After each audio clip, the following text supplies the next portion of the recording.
fall? Sure, yeah. Our fall segment officially kicks off tomorrow with our 20-hour week beginning, where we can really get a little more in depth other than just some group work and strength and conditioning that we've been doing for about the last month.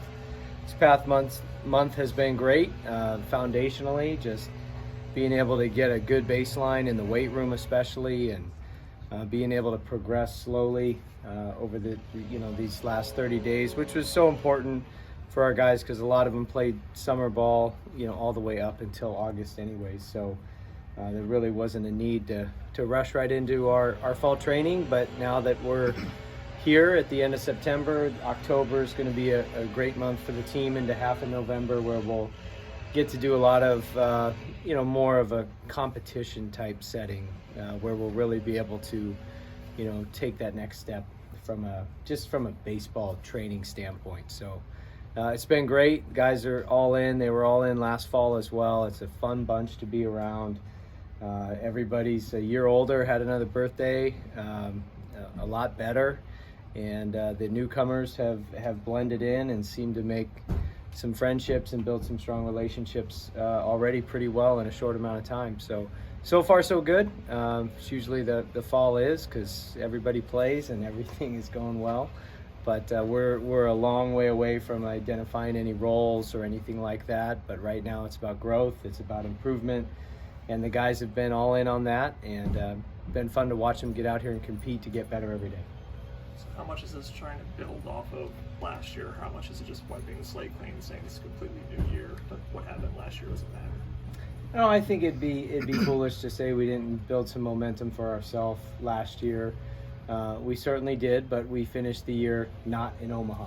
So, it still wasn't, while there were some bright spots like winning the ACC, it wasn't a year that ended in the World Series in Omaha. And I think for us as a program, we've got our goals set at the highest level, like most elite teams would, of winning a national championship. And if you don't achieve that but still finish in Omaha, it's still considered a really good year. And so we, that's kind of the standard. It always has been around here. But we want to build off of what we were able to do last year, be a championship program, but we want to advance. And we know how important it is to have that foundation in the fall, and why this time is so critical, because all the things that take place in June, there has to be that foundation in August and September and October and November. With your two transfers you brought in from Wofford specifically, just what did you see out of those guys, and what are you kind of hoping to evaluate them for in this fall? Yeah, I mean, Coach Bellinger does an awesome job in the simplistic genius of, the way he runs the pitching staff, and just demands 64% strikes at a minimum. And those guys, in terms of just competing to command the strike zone, they have always been really good at that. Matthew Marshall has been a strike thrower, in his entire career at Wofford, and Lucas Malstadt gives us an unconventional look. It's always tough to face guys that throw from down under and submarine, and he can do it and do it effectively and had really good numbers. So when both those guys became available, they were two guys we wanted to jump on right away. Last year, you had guys earn their way to do certain things, through the classroom or different ways. Same approach this year with this team, and how so far are guys taken to that? Yeah, I mean, it's a staple, been a staple for a long time now, dating back to the Michigan days.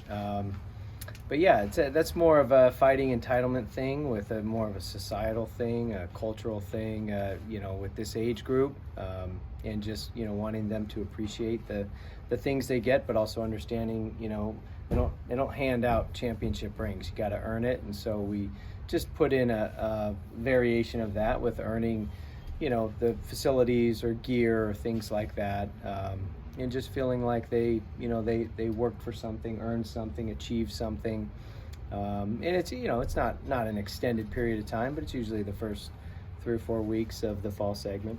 How much do you think that when you do get those tight moments of those kind of things, and what kind of helps you later on in the year when you're trying to make postseason runs and things of that nature?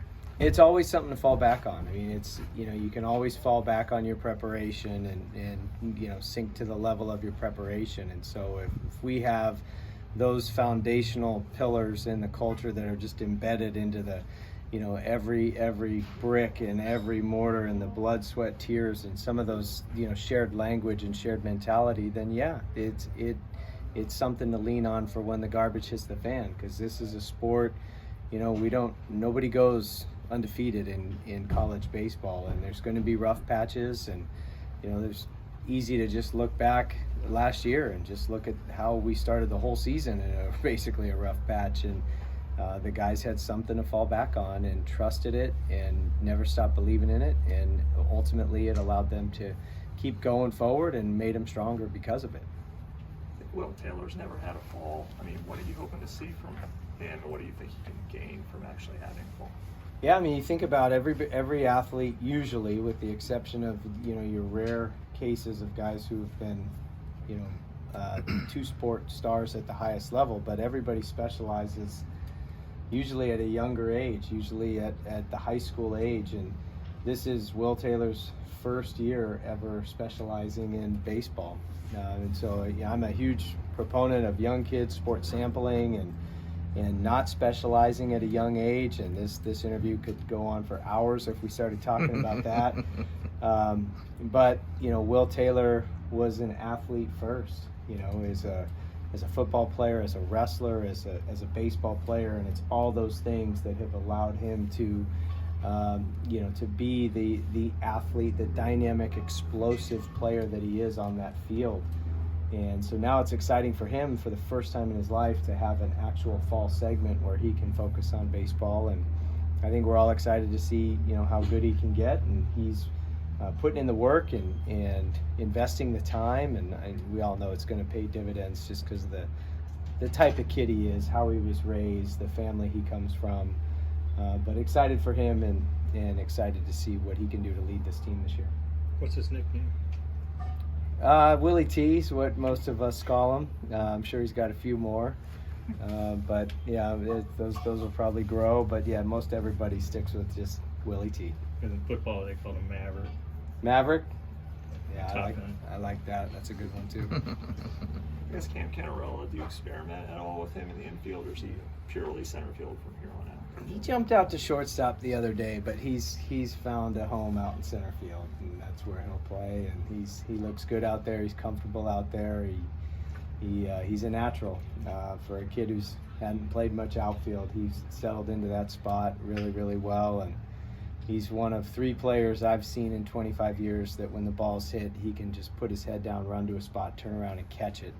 And that's tough to do as an outfielder, just be able to have that instinctive ability to run to a spot and catch the ball once you get that initial read.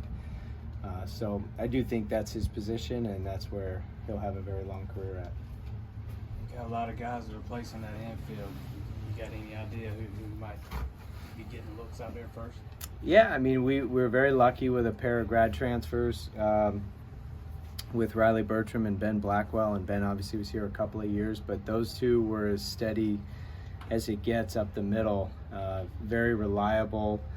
We set a goal last year to field 980. We fell short of that goal, but in doing so, we set a school record for fielding percentage at 977, and that had a lot to do with the stability of that infield and everybody being an upperclassman or a returning player. So, with the plan with Blake Wright all along was to move back to the middle. That was